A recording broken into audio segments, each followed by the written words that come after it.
क्या कभी सोचा है कि इंडियन आर्मी और रेलवे के बाद इंडिया में तीसरा सबसे बड़ा जमींदार कौन है? जवाब सुनकर शायद थोड़ी हैरानी हो। आज हम वक्फ बोर्ड की दुनिया को समझने की कोशिश करेंगे।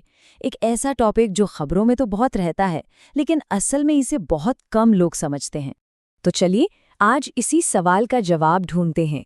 ये इतनी पावरफुल संस्था बनी कैसे?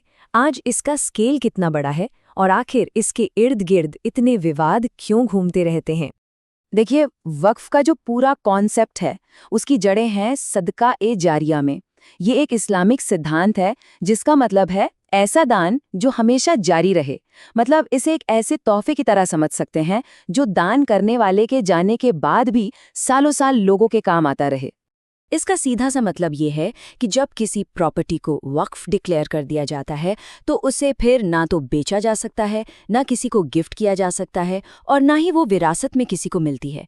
जैसे मान लीजिए किसी ने स्कूल बनाने के लिए अपनी ज़मीन वक्फ कर दी, तो वो ज़मीन हमेशा हमेशा के लिए स्कूल के लिए ही इस्तेमाल होगी, उसे बेचा नहीं जा सकता। लेकिन कहानी यहाँ दिलचस्प हो जाती है। आज के भारत में वक्फ सिस्टम का जो स्केल है और जो इसके सामने चुनौतियां हैं वो सच में चौंकाने वाली हैं। सच्चर कमेटी की रिपोर्ट के मुताबिक पूरे भारत में वक्फ बोर्ड्स के पास करीब 6 लाख एकड़ रजिस्टर्ड जमीन है।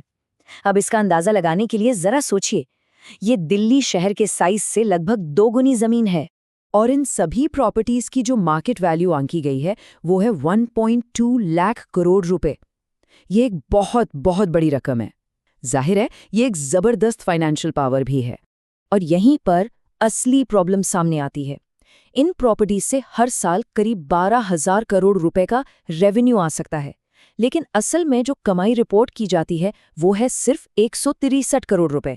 तो सवाल ये है कि बाकी का हजारों करोड़ रुपए जा कहाँ रहा है? तो सवाल ये उठता है कि ये सिस्टम इतना बड़ा और इतना ऑर्गेनाइज्ड बना कैसे? देखिए, इसकी जड़ें तो दिल्ली सल्तनत के ज़माने से जुड़ी हैं, लेकिन इसे जो आज का पावरफुल स्ट्रक्चर मिला है वो ब्रिटिश दौर और फिर आज़ादी के बाद बने कानूनों की वजह से है। इन्हीं कानूनों के तहत अलग अलग राज्यों में वक्फ बोर्ड बनाए गए। और देखिए, जहां इतनी ज़मीन और इतना पैसा हो वहां विवाद तो होंगे ही। ज़मीन का इतना बड़ा पोर्टफोलियो धीरे धीरे विवादों और करप्शन के आरोपों का एक सेंटर बन गया। जो रिपोर्ट सामने आई हैं वो कुछ बड़ी और बार बार होने वाली समस्याओं की तरफ इशारा करती हैं, जैसे जमीनों पर अवैध कब्जे से लेकर बोर्ड के अधिकारियों के बीच करप्शन तक। इंडिया टुडे के एक स्टिंग ऑपरेशन में तो मेरठ का एक प्रॉपर्टी मैनेजर कैमरे पर यह कहता हुआ पकड़ा गया कि एक अवैध जमीन की डील कराने के लिए उसे ऊपर बैठे वक्फ बोर्ड के मेंबरों को रिश्वत देनी पड़ती है। कर्नाटक से तो और भी चौंकाने वाली बात सामने आई। वहां स्टेट माइनॉरिटी कमीशन की एक रिपोर्ट में कई बड़े नेताओं का नाम सीधे सीधे 2 लाख करोड़ रुपए के एक बड़े घोटाले से जोड़ा गया। ये कोई छोटी मोटी रकम नहीं है। और ये आरोप किसी एक राज्य या एक पार्टी तक सीमित नहीं है। ये कई राज्यों और अलग अलग पॉलिटिकल पार्टीज तक फैले हुए हैं, जो दिखाता है कि ये प्रॉब्लम कितनी गहरी और सिस्टमैटिक है। तो अब इन दशकों पुरानी समस्याओं को देखते हुए सरकार 2024 में एक नया बिल लेकर आई है, और ये बिल पूरे सिस्टम को बदलने का प्रस्ताव रखता है। इस बिल का सबसे बड़ा और शायद सबसे अहम बदलाव है पावर का शिफ्ट होना। मतलब कई जरूरी शक्तियां वक्फ के अधिकारियों से लेकर अब डिस्ट्रिक्ट कलेक्टर जैसे सरकारी एडमिनिस्ट्रेटर्स को दी जा रही हैं।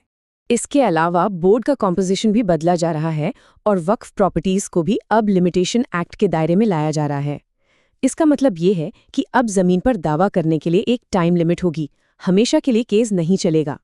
तो इसने एक बड़ी बहस छेड़ दी है। एक तरफ कहा जा रहा है कि ये पारदर्शिता लाने के लिए ज़रूरी सुधार हैं, तो दूसरी तरफ ये चिंता भी जताई जा रही है कि कहीं ये बोर्ड की आज़ादी को ख़त्म करने की कोशिश तो नहीं है।